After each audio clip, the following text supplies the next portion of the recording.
Do not adjust your tracking. You are now listening to the VHSaturday podcast. Hello, and welcome to another episode of VHS Saturday, the show where we discuss these strange and unusual, odd and obscure VHS tapes that we obtain through thrift, gift, and grift. My name is Henry. And I'm Allison. And this week we are reviewing Cocaine Wars. Cocaine Wars is kind of the opposite of Cartoon All-Stars to the Rescue in a way. Because when we talked about that, it was coming from the perspective of, like, drugs are bad and we were enjoying the drugs. But that was marijuana. This is a whole different ball game. To be fair, cocaine is not the star of this film. It does drive the plot. It does drive the plot, but it is not a good thing because our star is John Schneider, you may recognize from the Dukes of Hazzard, and he's an undercover DEA agent. Yeah. We should also mention that this is a film from 1985, and it's got this, like, sick airbrush cover, like, that you would see on the side of a van somewhere. That's what caught my eye. So we picked up this tape. I was at a Goodwill, and I was grabbing a fuck ton of tapes, a bunch of horror, and I see this thing. I'm like, oh my god, this is pure schlock goodness. Yeah. And I was 100% right. This is the first time we've watched a movie and then immediately went to record it. We stopped. The movie ended like 10 minutes ago. Yeah. Tops. And so we're coming right off this, no pun intended, high of watching this film. Yeah, Cocaine Wars is actually a Roger Corman film. And Roger Corman, for those of you who don't know, is like the king of the B-movie. Absolutely, like the king of schlock. He's got a long list of, like, what, over 100 titles? Like over 400 at this point. Jesus fucking Christ. Yeah, it's insane. So with Zone Troopers, which we reviewed last week, that was kind of based on the studio and the director and all that. We had expectations going in, and our expectations were not met. Right. I feel the Cocaine Wars, it meets those expectations 100%. Absolutely, 100%. I am very happy with this film. I'm going to give it, like, right off the bat, telling you, I enjoyed every minute of this movie. Wow, every minute. Just about, yeah. Because, like, a lot of B-movies like this, the plot kind of chugs along, and you're like, okay, and you get little chunks of enjoyableness, or sometimes it's a so bad it's good, and that's what you're enjoying for. You're enjoying for its camp. This movie had a very simple yet somewhat hard to follow plot about people backstabbing each other, who's working for who's undercover, and whatnot. But once you put names to faces, it's actually fairly easy to follow. And in between all that, you have an absolute fuck ton of great action scenes. Yeah, this is what I would call a quintessential 1980s action film. 100%. Beat by beat, everything about it. Everything explodes. Yeah, there's explosions, there's car chases, there's guns, there's sex, there's... Did I say drugs? There's drugs. Lots of drugs. Fortunately, there's only one sex scene. I always feel like sex scenes feel out of place in the movies like this, but there's only... We see people having sex a couple times, but only like a glimpse, like when they kicked him out of the room, and we need this room, and they kick him out. We only get one actual sex scene. Yeah, between our leading characters. Yeah, the thing about this movie is, like, I had no idea what to expect. I mean, the thing is the title of the movie is Cocaine Wars. And, I mean, that's what you get. Your expectations are, like, you get exactly what you sign up for. Mm-hmm. We were reading a lot of reviews before we watched it just to see what people thought of it. They were pretty mixed. A common thing that we saw was some people complain that the plot was slow. And I was scared because Zone Troopers has, like, the slowest plot of any movie I've probably ever seen. Yeah, very So I slow was like, pacing please, not again. Mm-hmm. I can't take one more week of a slow-ass movie. But I will agree that the plot moves slow, but the movie itself does not move slow. Right. There's action, and it's action right off the bat, And at first I was a little frustrated because I was like, I don't really know who these people are or what's going on. It was hard to follow. Yeah, it immediately throws into you dealing with backstabbing and other stuff like that. And you're like, what the fuck? Like, holy shit, I already gotta start following people getting killed and backstabbing over this and so on and so forth. Who's working for who. But you figure it out pretty quick. Yeah, that like through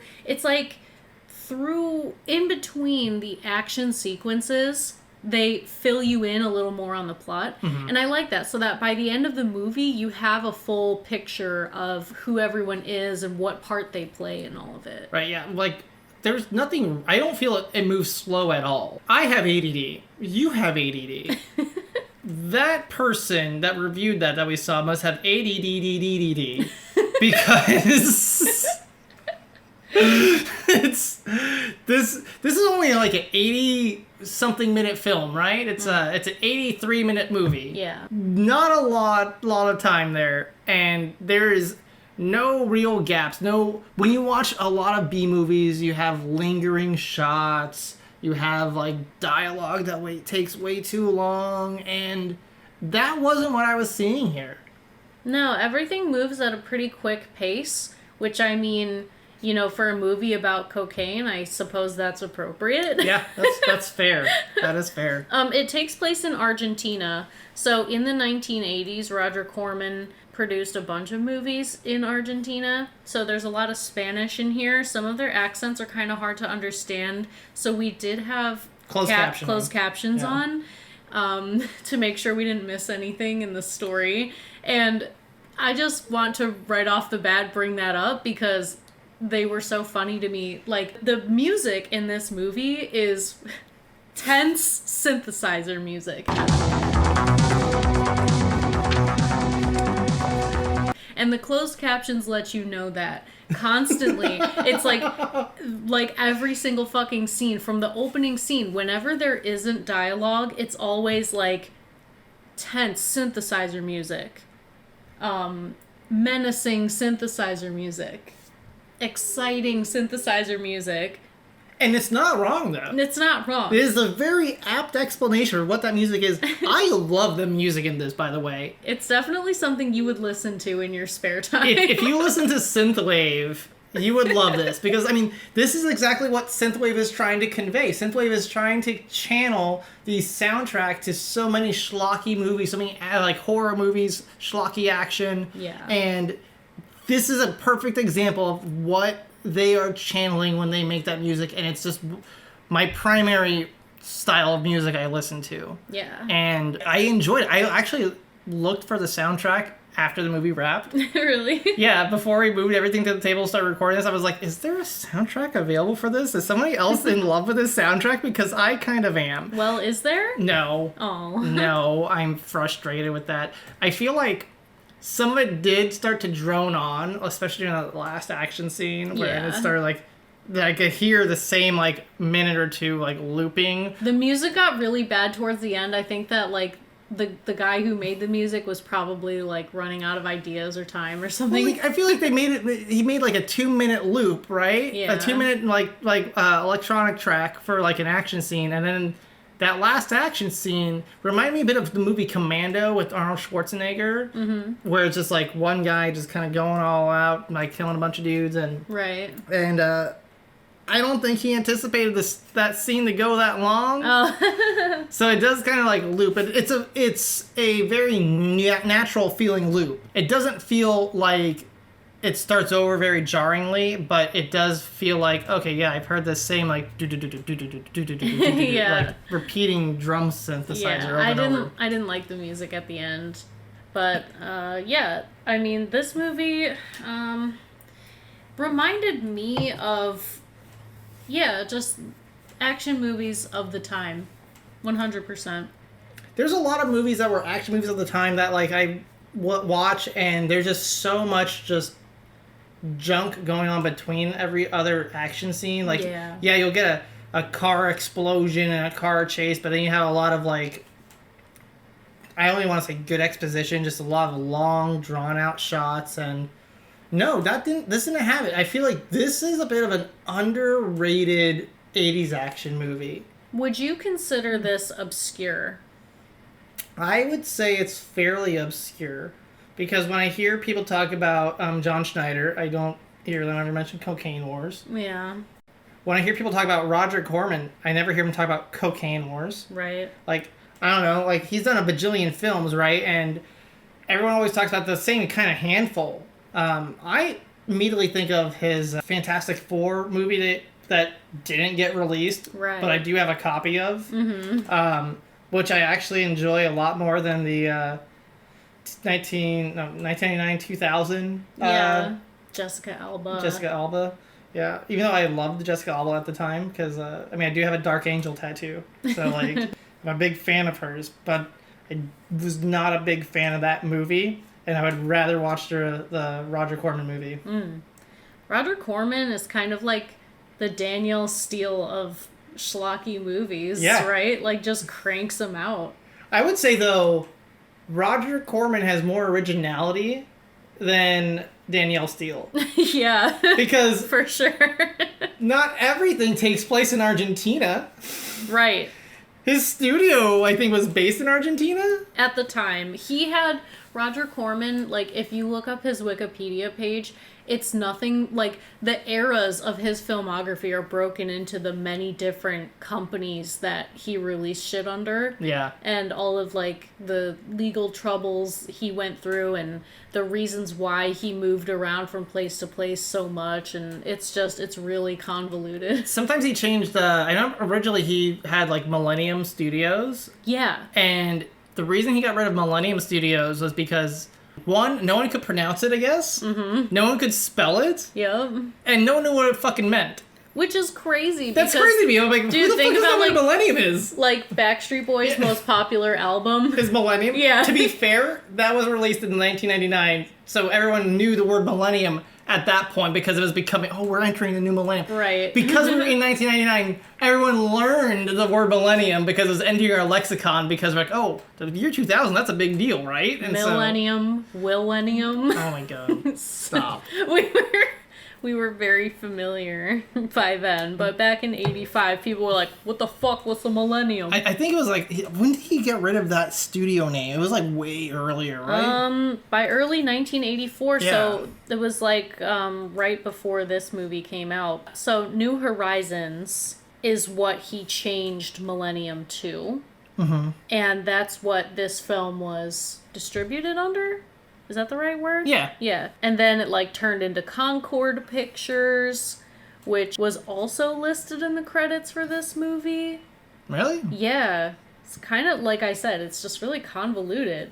That's interesting. I didn't realize that last part. Oh, they did Slumber Party Massacre? Mm-hmm. I just watched Slumber Party Massacre 2 the other day. Yeah. Yep, he's done so much. It's honestly crazy. I'm sure there's a bunch of movies I had no idea that he had any part in. Yeah, he did like Piranha. Yeah, I knew about that one though. That's one I think everyone kind of thinks about when it comes to him. Yeah. We haven't touched on the plot or anything. We're just gushing about this great schlocky action film. I mean, the plot, when I think of action movies, right, there's kind of, okay, I'm going to get in a lot of trouble for saying this. Every time I bring up this opinion that I have, I tend to lose friends, so if our subscriber count goes down for this, I apologize. But I think of Mad Max Fury Road, and how everyone gushed over that movie so fucking hard and gave it 10 out of 10. Like, everyone loves it. And, you know, it's a schlocky action movie with practical effects. In, you know, current day, we don't see that so much anymore. So people were super impressed with it, and that's all well and good. But the thing is that when I first heard about Mad Max Fury Road, everyone was talking about it from this angle that it's this, like, feminist masterpiece, and all of the symbolism in it, and, like, all of the reviews that I read were very plot-centric. So I went into watching the movie with this perspective that, like, okay, the plot is, like, a big fucking deal. Apparently it really resonates with people. And so then I watched it with that perspective, and I came away with it like, that plot sucks. It's a pretty okay action movie. Like, I am the target audience for schlocky action movies. Don't get me wrong. And I still walk away from that movie going, well, that was all right. Yeah. Is it a 10 out of 10? No, I don't think so. Because I think... Even when it comes to, like, schlocky action, I still don't give it a 10 out of 10. No. And you know what? Then, when I express that opinion, I had plenty of people say, the plot doesn't matter. It's all about the action. Like, I like Mad Max Fury Road, and I watch it over and over again over the years because I think that the action is so great. And so I'm like, okay, well, can't we have like a good middle ground, you know? I feel that Cocaine Wars is actually like a pretty good middle ground because it's like you get the explosions and the car chases and all that fun stuff, but you also get the plot, but the plot isn't trying to be anything more than it is. Like, if you're trying to tell me that the plot to Mad Max Fury Road is super important because it empowers women and all this shit, I'm like, I'm sorry. As, like, a woman, I just don't agree with that. I don't feel empowered by it. But, like, I mean, not saying I feel empowered by Cocaine Wars. But I think that it's not trying to be anything greater than it is. It's just, look, there's politics involved, that's for sure, but it makes sense. For the time being, yeah. Yeah. Yeah, it's like, oh, we're dealing with drug smuggling and other kind of shit going on, and yeah, it makes sense. It's all relevant to 1985. Yeah. Cocaine was big. Mm-hmm. It still is big. It still is, but people are just more casual about it now. They say that the moment you become an adult is the moment you realize just how many people casually do coke. Yeah. That was like a moment for me where I was like, oh, this is some serious shit, right? But people are just like, nah. You just go to the bar with your friends and they like disappear into the bathroom for a minute and they come out totally different. You're like, oh. Yeah.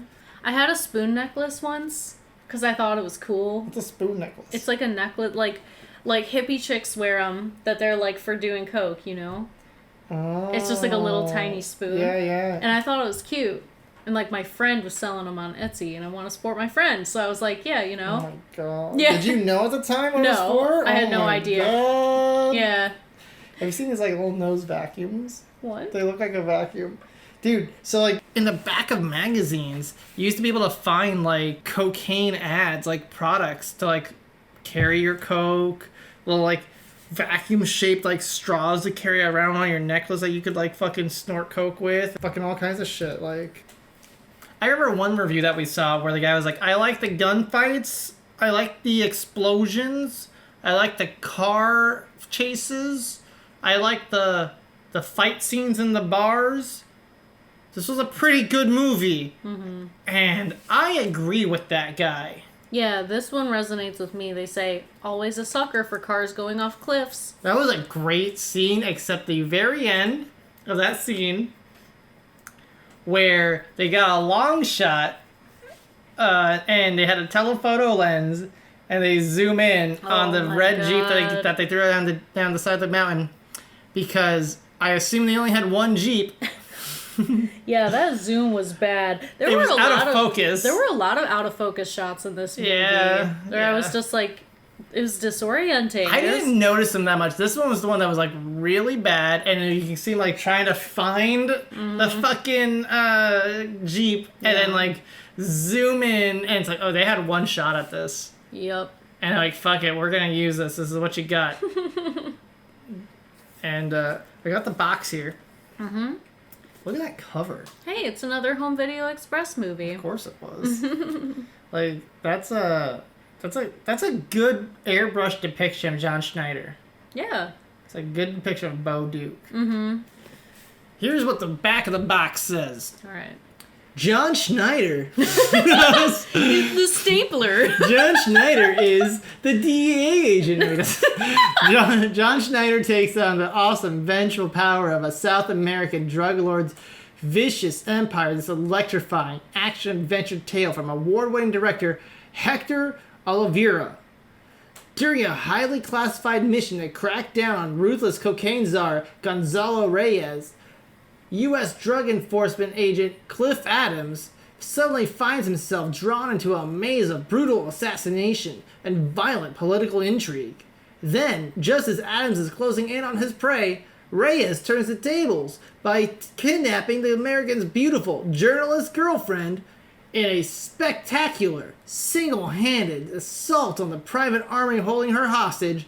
Adams ignites the jungle in a blazing tropical apocalypse of sheer, unstoppable heroism. Wait, is that like they literally just told us the whole movie? They left some stuff. They left a lot out, but that's actually like A to Z. That's the plot. Yeah. So Cliff is an undercover DEA agent, Which was a twist that we didn't see. Even though I had read in one of the reviews that he was a DEA agent, I forgot. Yeah. And then like I see the movie, I'm like, oh, hey, that makes sense now. Yeah. But why is he flying for this fucking drug cartel? Mm-hmm. And it's like, oh, he's gonna bust him. Yeah, because he's a pilot. Mm-hmm. And he's helping this Reyes guy traffic the cocaine to Miami. Mm-hmm. And let's see. So I guess Reyes owes Cliff money, $100,000. Reyes like holds his airplane hostage essentially. Yeah. Because and he says, you're going to take out my political opponent and I'll pay you $200,000. But he doesn't want to take out his political opponent because his political opponent, whose name is Marcelo, who we just started calling Bernie Sanders. Yeah, because he's like the Socialist Party. He looks like guy. He looks like Harold Ramis, so he looks like Egon Spengler. Yeah. But he speaks like Bernie Sanders with a Hispanic accent. Yeah. That's basically like it. if Bernie Sanders was from Miami and stuff. If Bernie Sanders was running in Argentina. Yeah, exactly. Because Marcelo is also a journalist. Like he owns the newspaper. Yeah, like the leftist newspaper basically. And he's trying to Reyes expose the corruption. Because is Reyes like the president? I think Reyes was like the leader of the police. I thought that was the general. The general guy? dude. I don't know. It's kind of complicated. Even after all of it, their roles in this whole thing are still a little complicated to me. You know, there's a general dude. Mm-hmm. Then Reyes is in control of something in power. He's in power somehow. Yeah, I feel like he's got to be like the president or something. The president or a governor or some. He has some. He's really high up in He the has government. some political power someplace. Yeah. Mm-hmm. And so, basically, the people are all aware that this cocaine smuggling is going on and that they're using that as political leverage and paying people off. What starts it out, though, is that, like, there's these Germans. Yeah.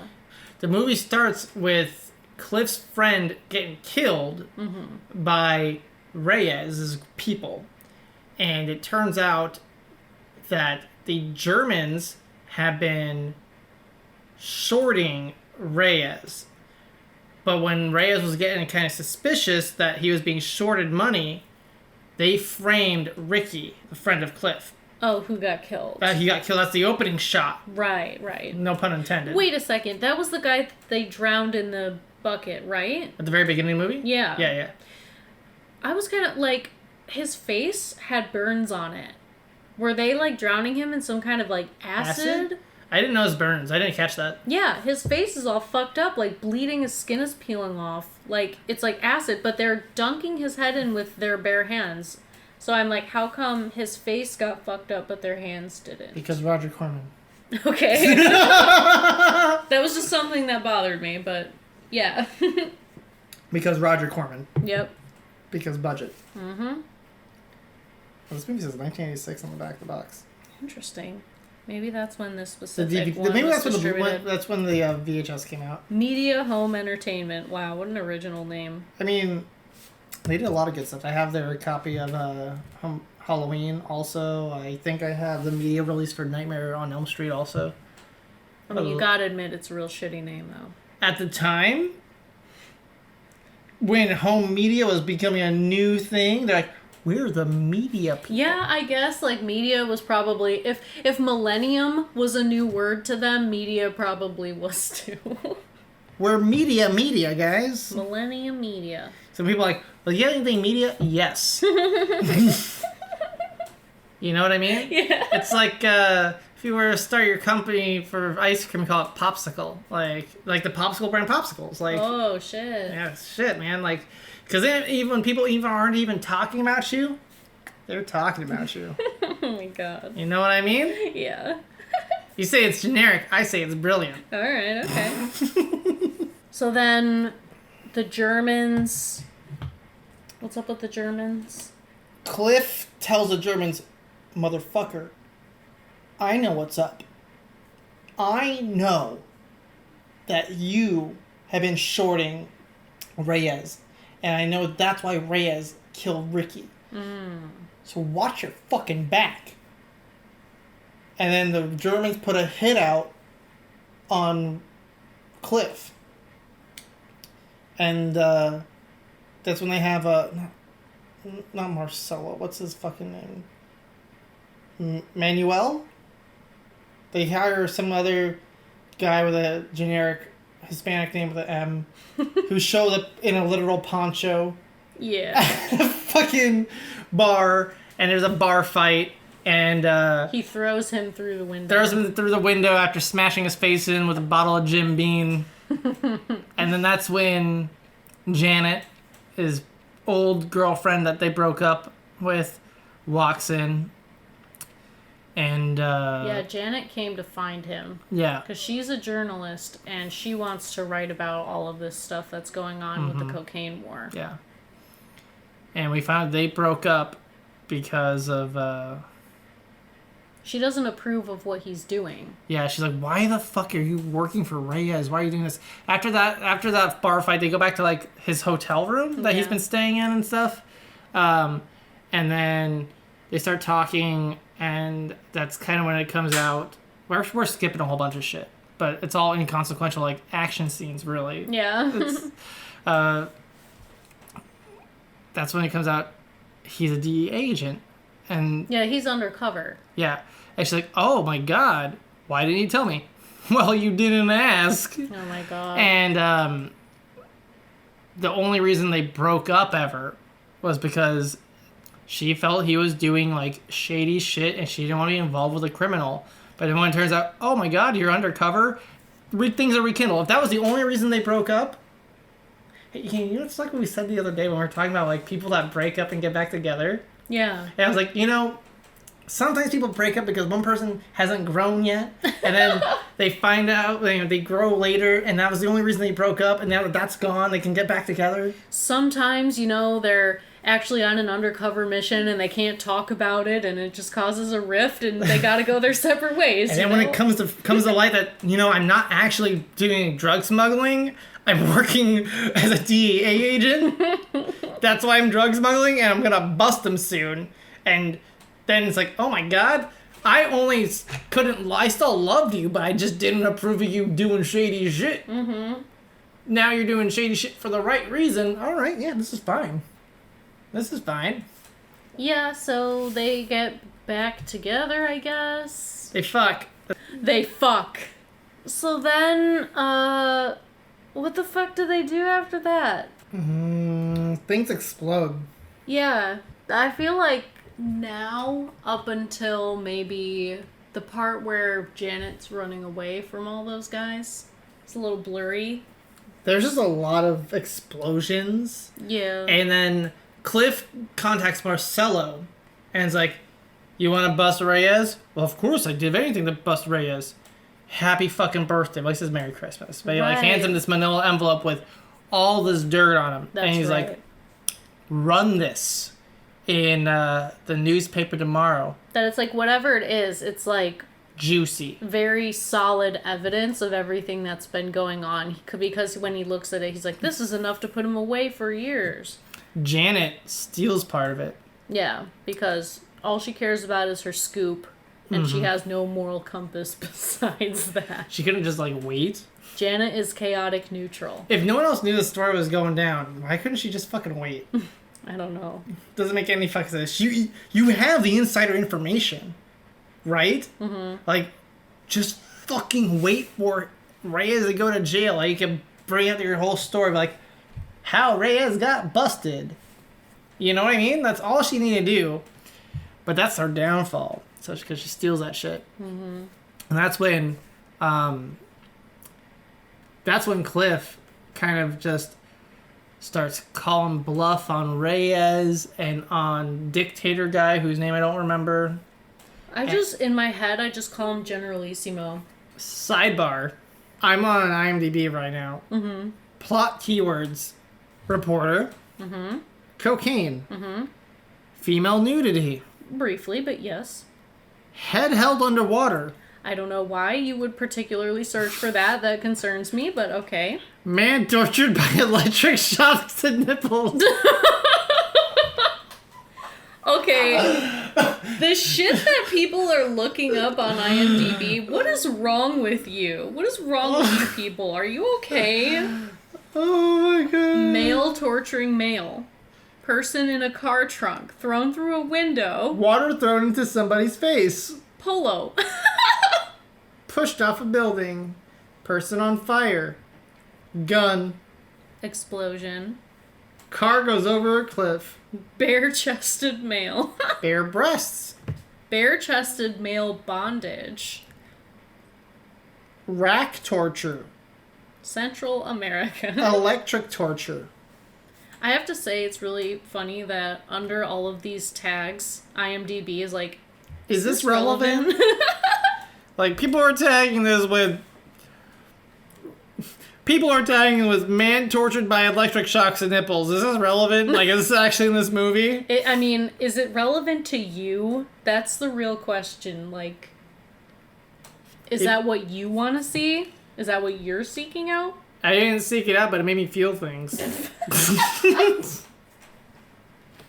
Dude, just real quick, I have to mention something just like fucking insane that I saw on Twitter yesterday. What's up? One of my followers had retweeted some account of this guy who is like, has like an inflatable pool toy fetish. And his entire Twitter profile is him just like getting in these inflatable suits and like rubbing against giant pool toys. Yeah. And it's this whole account, and I was just like scrolling through. I couldn't stop scrolling because it just kept going and going and going.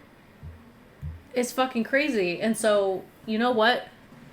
People are into shit, and like if they're into it, they're really into it. So, you know what? Yeah, it doesn't, pardon my pun, shock me that people on IMDb are like, look, if the movie has a guy getting shocked in the nipples, like, I want to see that.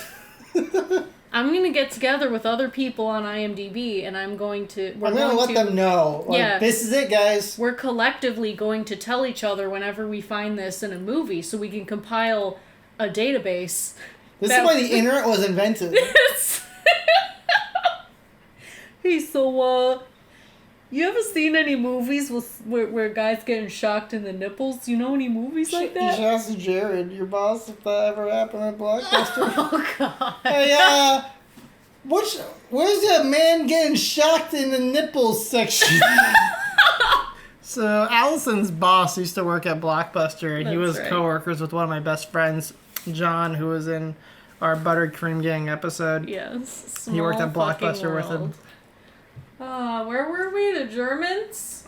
Germans? The Germans are fucking dead. We're past the Germans now. The Germans... Right, because he ran the German guy off the cliff in the Jeep, and that's when we got first we get one of the Germans, the one that looks like Boris from GoldenEye. He tries to kill Cliff, and this is when we get Cliff's first one-liner. Because Cliff, he tries to kill Cliff, and he's like trying to run Cliff over, and Cliff somehow, I don't fucking remember, Cliff was like on his like the hood of his car, and he like reaches in through the window and he like gouges out this dude's eyes, and he like crashes into a building, and and the car explodes. And then the building explodes afterwards. Yeah. And It's like, that wouldn't happen, but okay. then Janet's like, what happened? And he's like, looks like he took a wrong turn. I expected the fucking, like, CSI Miami theme to start playing after that. That was the first one-liner we got from it. And he started giving more one-liners after that. Yeah. And I love 80s action movie one-liners. I'm Yeah. such a sucker for that kind of shit. I mean, I'm glad that it wasn't all he said, though. They Right. really did, like, try to flesh out his character. He did have, he had a lot, and his one-liners weren't like, here's a zinger. It really reminds me of, like, how I fucking drop one-liners. Like, you just drop it nonchalantly. Like, this is a witty, snarky thing. Like, you just off the cuff come up with. It's annoying when people in real life drop a zinger and you can see them, like, waiting for your response. Especially if it's not fucking funny and you don't laugh and then they get upset that you're not laughing. It's like, sorry, dude. You're not fucking funny, all right? You're like Dane fucking Cook. Oh, boy. Don't get me started on Dane fucking Cook. Should we get started on Dane fucking Cook? Jesus Christ. Dane Cook entered comedy because someone at college probably was like, you're really funny, man. Yeah. Oh, Dane, tell him the story about the Burger King, the drive-thru. Oh, the pickles girl? Yeah, the pickles girl. Yeah, the pickles. All right, so the pickles girl. All right, so I worked at Burger King, right? And I got the job because my brother, he was the manager for Burger King, right? You'd think they'd make it easier, but he was a fucking dick. It's so true. It's just yelling. It's just screeching and yelling. Super bleeder.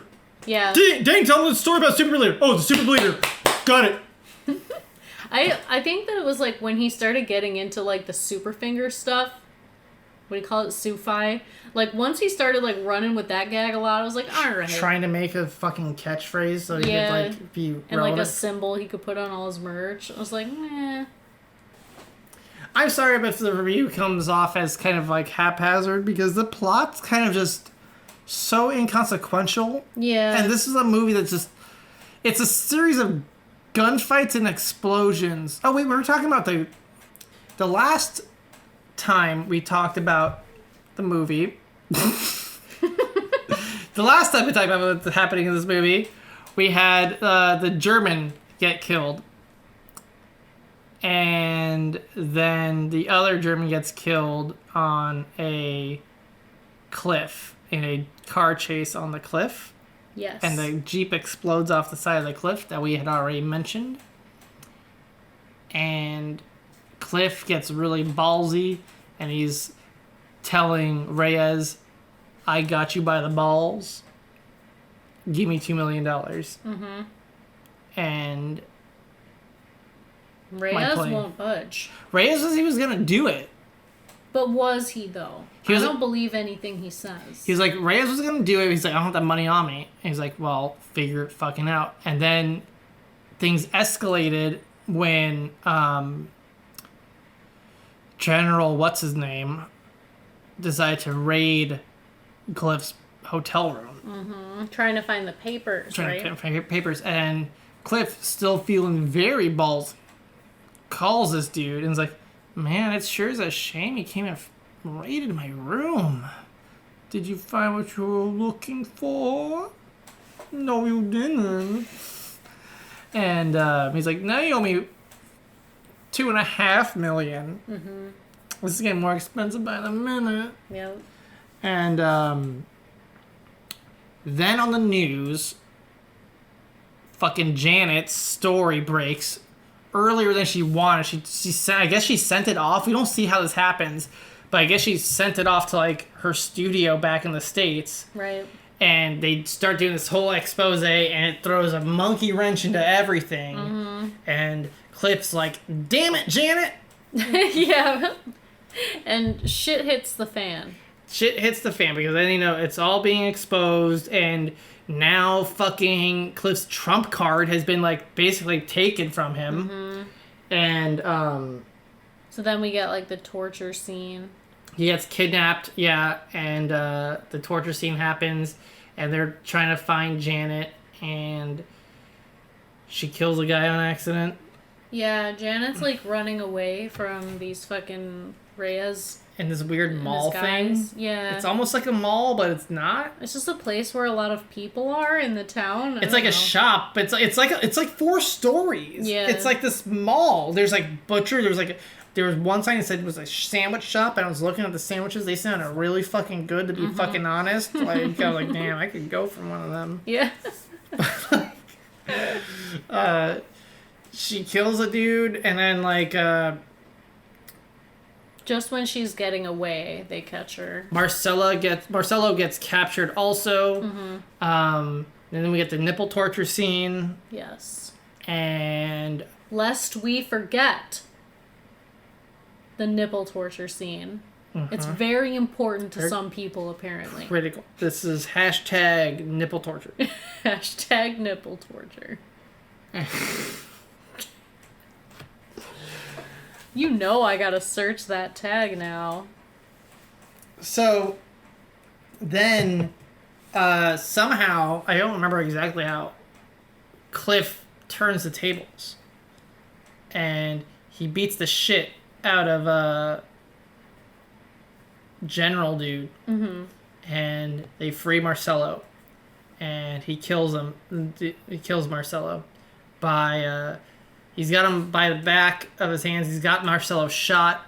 They go outside, and Janet's friend that they were rendezvousing with is coming speeding along, and Cliff decides to just yeet General Dude in front of this Hernando's car. And Hernando's like, "What the fuck?" Yeah. And like slams him, and the entire windshield cracks, and they just leave this corpse of the General Dude behind. I don't know why they would do that unless they were trying to make it look like an accident. Because they could have just killed him in that warehouse where they were being tortured. I think they were gonna kill him. They just wanted to like not kill him in there for some reason, and then they're like, "Yeah, fuck it, here we go." You know, the old Argentinian superstition: don't ever kill someone in a warehouse. Yeah, so you learn as a child in Argentina. It's like don't step on a crack, don't go underneath the ladder, don't break a mirror, don't kill a general in a warehouse. That's right. Has to be outside. They must be thrown in front of a moving vehicle. Yeah, you can't just shoot them to kill. That's very It's inhumane.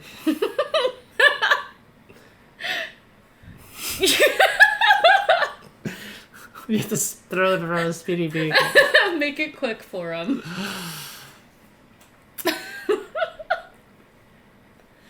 Oh my god. Yeah, so... Then they're trying to kill...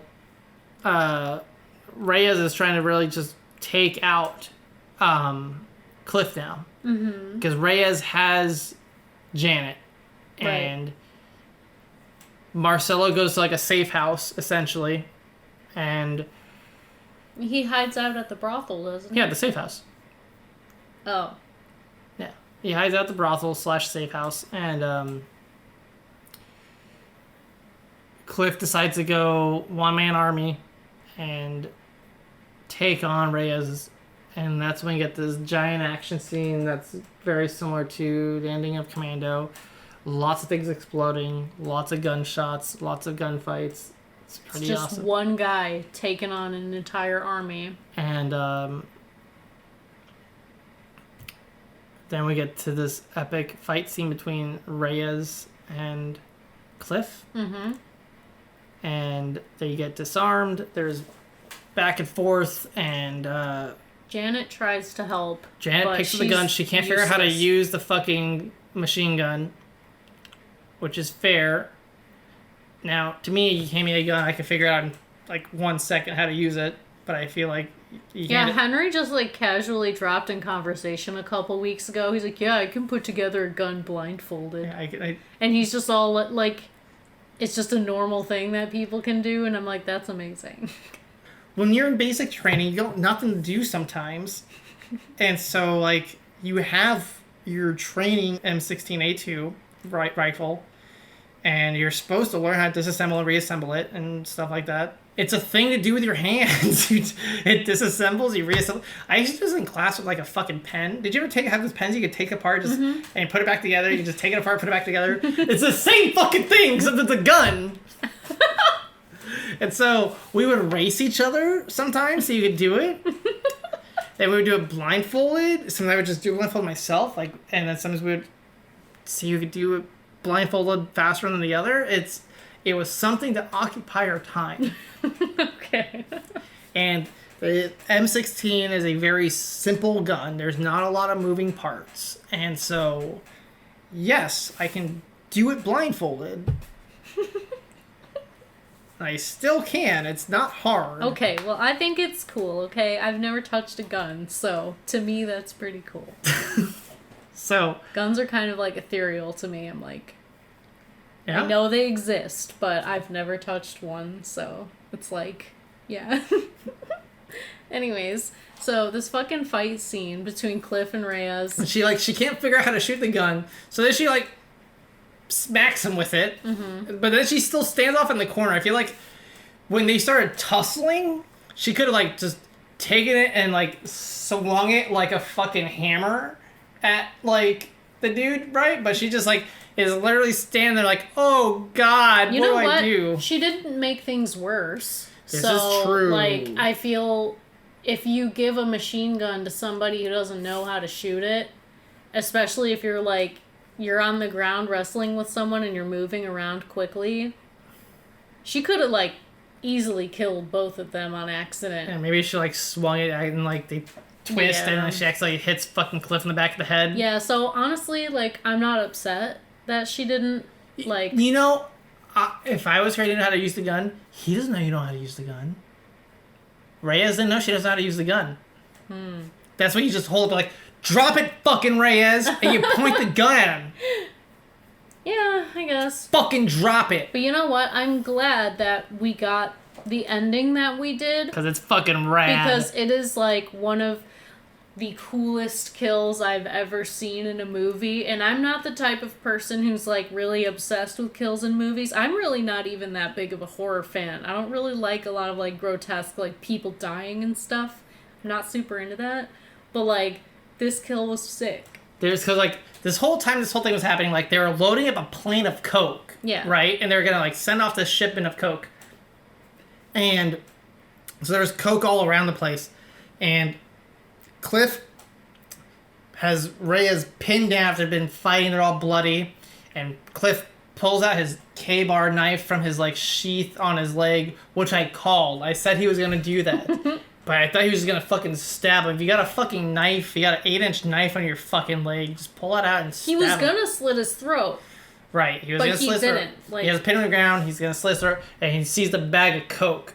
And he grabs the giant ass bag, it's a kilo, slams it down in front of this fucker's face, slices it open, grabs him by the back of his head, slams his face into it. And so he's just breathing in coke. He's smothering him in coke. He's suffocating. He pulls it up. You hear him gasp for breath. And then he just slams his face down there again. He's making this dude just breathe in all of this cocaine. And he'd already kind of then he gets up after doing that several times. And you see Reyes on the ground kind of twitching. And at first and then he starts walking away and he starts setting up bombs essentially. Cliff is doing. Yeah, Cliff is setting up bombs because he sees all this ether that they use to fuel the fucking planes and shit.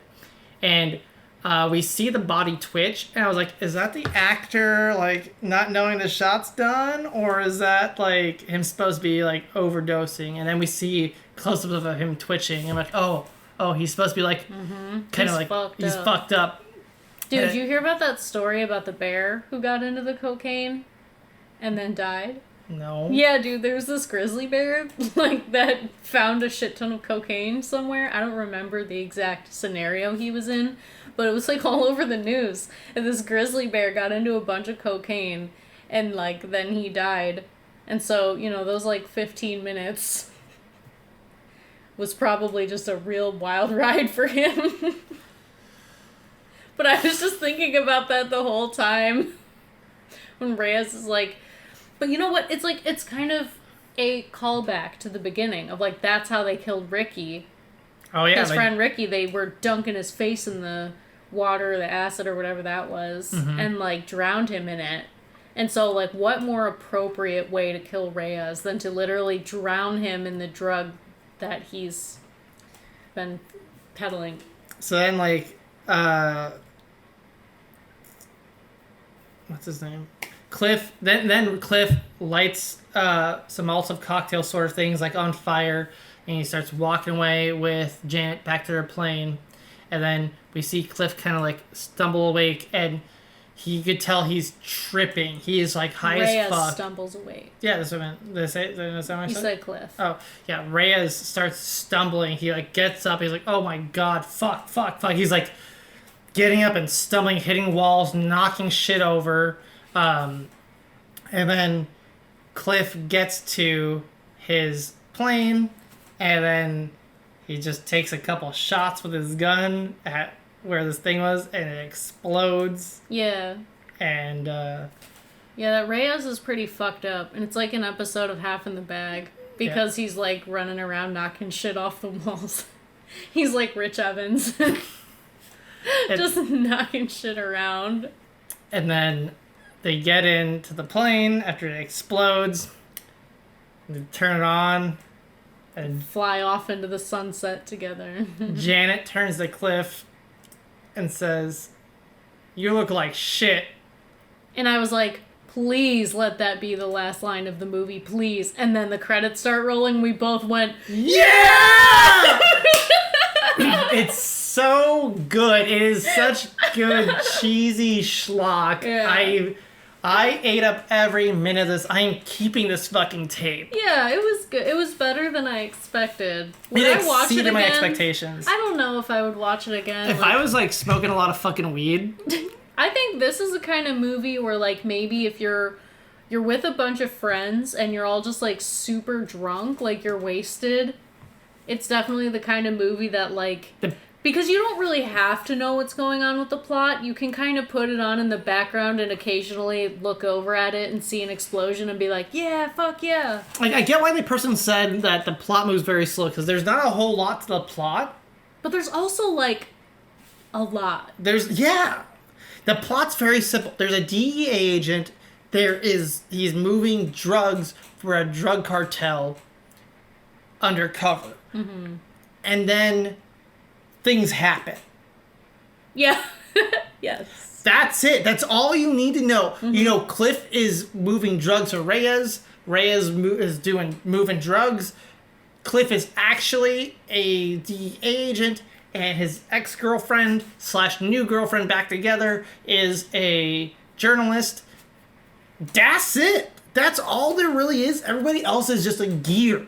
Mm-hmm. It's just a cog in the machine for this plot, which is fine. That's how a plot in a movie should fucking be in all actuality.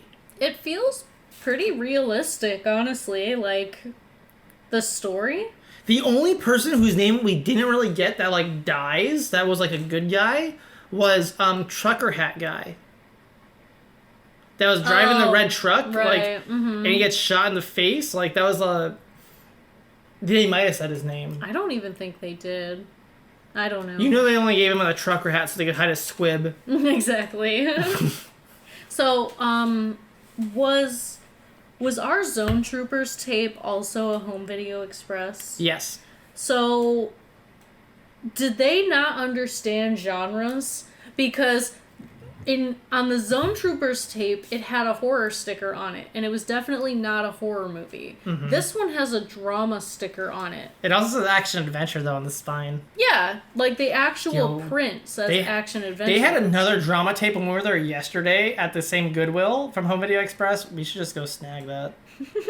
That might be another action movie. Yeah, it says a drama. Like, this is an action movie. There's no mistaking that. I mean, there's drama, but not the kind of drama when I say, oh yeah, I like watching dramas.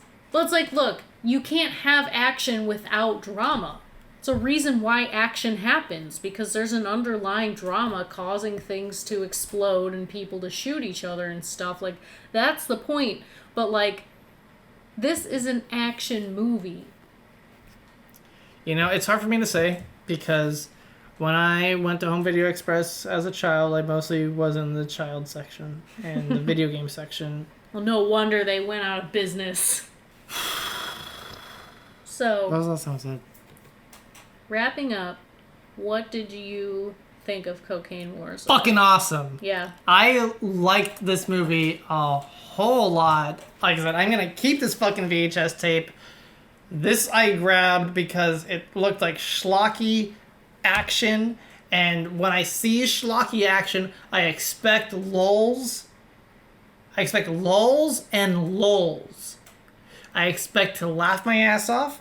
I expect there to be action, but I also expect a lot of like time where there's not a lot going on, a lot of dead air. But that was not what I got with this. So this exceeded my expectations. Yeah. It exceeded my expectations too. I liked it. It's not what I would say like my kind of movie. I don't know if I would go out of my way to watch it just out of personal preference. There's many other things I would prefer to watch before it. But, I mean, I was expecting another Zone Trooper scenario. Like, that movie really left a bad taste in my mouth. Yeah. Where I was like, you know, the opening shot when we're seeing, like, you know, this kind of, like, military sort of stuff going on in the very beginning. I was like, please, God, no. Please, God, no. I cannot take this. But then as I was watching and figuring stuff out and the action started picking up, I was like, you know what? Yeah, this is pretty good. And I was following along and I was interested. It's not a perfect movie. It's not, like, high budget or really, like, great. But I think that... There's not a lot of negatives. No, like, more people... I'm surprised more people don't talk about it. There's not a lot of... There's more positives to this than negatives. Like, 100%. There are some shots that are questionable. Like, some of the editing, to me, was questionable in some parts. The most problematic editing was during the, like, not quite a mall scene when she was running from the guys. It was hard to tell, like, where they were at, where she was at, because she would, like, be, like, ducking into, like, a storefront, and all of a sudden she's, like, on the stairway again, like... Yeah, there wasn't any continuity. I feel like they just shot a bunch of stuff with no idea of, like, how they were gonna put it together, and then when they actually went to put it together, they're like, oh, this actually doesn't have any, like, continuity to it. So it was a little disorienting. But other than that, I mean... It was fine. There were even some parts, like, there were parts that made me laugh intentionally, and there were parts that made me laugh unintentionally, and I think, like, what more can you ask for when it comes to entertaining movie? Yeah, some of the one-liners, the zingers were good, and it didn't feel like that was part of his personality. Yeah. That's when it's annoying when you're just like, oh, this person they just made these one-liners for this person to deliver. That's all this is for. But, like, no, these were, like, they felt like almost, the one-liners at first took a minute to grow on me because they felt almost natural. Like, they weren't almost intentional as one-liners, you know? It felt like, when he said, what happened? He took a wrong turn. It didn't feel like a, hey-oh kind of moment. It was just like, you know what I mean? Like, yeah. Is that part of the delivery that's a problem? Or is it just because, like, his whole entire character isn't, like, this Duke Nukem-esque? Like, you know what I mean? Yeah, I felt that the characters were good. Like, you could make a, like, D&D style character alignment chart, and you could put characters in the different positions. Like, they like, stick to that. Their characters were consistent and fleshed out enough that it didn't detract from the story or the action. I feel like this movie really is in that sweet spot. And so, yeah, overall I enjoyed it. Yeah, if you were looking for schlocky action that you probably haven't seen before, this is it. I want to say this is it. It's good. There's no dead air. Like, anytime there's not shit blowing up or being chased or being shot, they are progressing the plot. Yeah. There's nothing... everything is happening for a reason. Mm-hmm. Like, there's no wasted dialogue. Right. No one's just rambling about other things. There's no B plots that go nowhere. It all happens for a reason. And so it is a coherent movie, which is not what I was expecting. Yeah. I think you can actually watch this for free on Tubi right now. It is for free on Tubi, and it is also available on Amazon Prime if you have Amazon Prime. Mm-hmm. So... Yeah, so if you just want to, like, watch some 80s action... This is it, dude. It's good. Yeah, check it out. This is definitely it. This is staying. I'm keeping this VHS. I am actually... The more I talk about it, the more I'm loving this movie. Yeah, it's pretty good. Like, It's pretty good. This is a cherished tape now. This tape is definitely one that is like... This is a unknown gem. This is it. This is what we've been trying to do. We have found one. We have found a hidden gem. It is... Cocaine Wars is definitely a hidden gem. This is it. This is a hidden gem. No one talks about this fucking movie. Like, John Schneider doesn't fucking talk about it. Yeah, it's not so obscure that you can't find it. Yeah. Or you can't find information on it. Because it was put out by major distributors and it had major actors in it, but it's just not fucking talked about. I don't know if it wasn't in theaters or what, if it was direct to video. I think it was just like...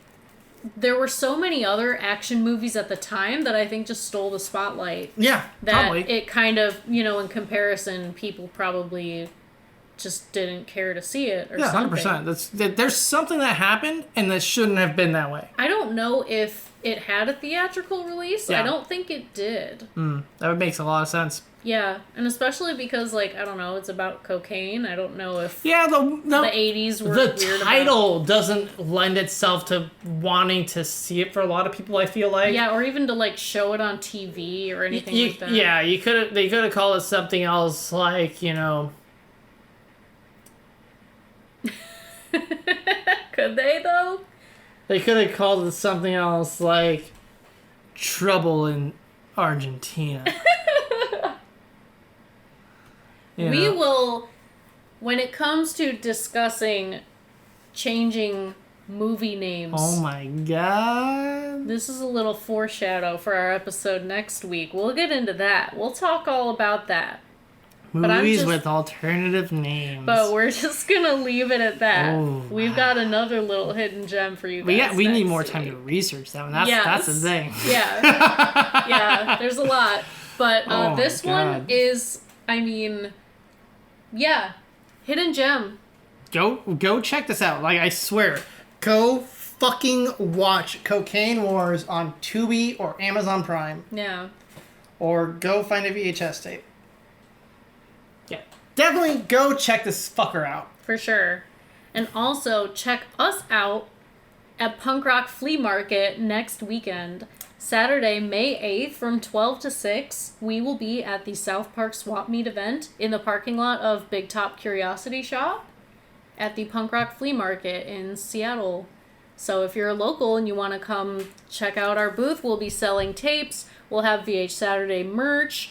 You can just come say hi. We're going to have a fuck ton of tapes that we're going to be going through. We have zines from Strange Tape Zine, stickers, all kinds of shit. There's going to be over 32 vendors there. There's going to be a live DJ. There's food trucks. If you don't want to go to those food trucks, there's a fucking ton of bars and other food trucks in the area. It's a cool little neighborhood. Yeah. And it's only $1 to get in. So make sure you bring an actual, like, physical dollar bill. Because that goes inside this, like, weird, like toy booth thingy. It's like, at Taco Bell, they used to have those things that you would drop the coin in, and if you landed on a certain thing, you'd get, like, some free cinnamon twists or something. Yeah. It's like that, but, like, really Bigger. big, and it's got, like, a clown face on it. Yeah. And you drop $1 in there, and you get in. Yeah, it's a cool event. There's a lot of people selling some cool stuff, and there's Big Top Curiosity Shop is insane. There's so much, like, weird shit there. Big Top carries weird obscurities. And then they also have an entire wall dedicated to, like, serial killer stuff, like stuff that was owned and used by, like, serial killers or like just other real true crime shit. Oh yeah, you want to buy a head in a jar? You want some like actual human teeth?